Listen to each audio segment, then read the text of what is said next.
दोस्तों आप देख रहे हैं भोजपुरी बवाल। तो लगता है कि पवन सिंह से कोई खास दुश्मनी है और उनके बातों को ज़्यादा ही सीरियस ले ली है। जब देखो भड़की ही रहती है। क्या है कि पावर स्टार एक स्टेज शो के दौरान बोल दिए थे, पावर एजे से शुरू होला एजे खत्म। यही सब बातों को लेकर पवन सिंह और खेसारी लाल यादव के बीच में नोकझोंक होते रहता है, लेकिन यामिनी सिंह ने तो हद पार कर दी और अभी सभी इंटरव्यू में पवन सिंह को ही टारगेट करती नजर आ रही है। करे भी क्यों ना, खेसारी लाल के साथ बैक टू बैक धमाकेदार सॉन्ग जो ला रही है। जब भी अपने इंस्टाग्राम से लाइव आती है तो पवन सिंह को टारगेट करती है और भला बुरा बोलती है। क्या यामिनी सिंह ये सब सही कर रही है?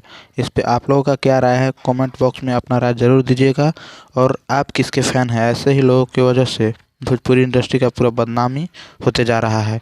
ये सब 1% भी सही नहीं है।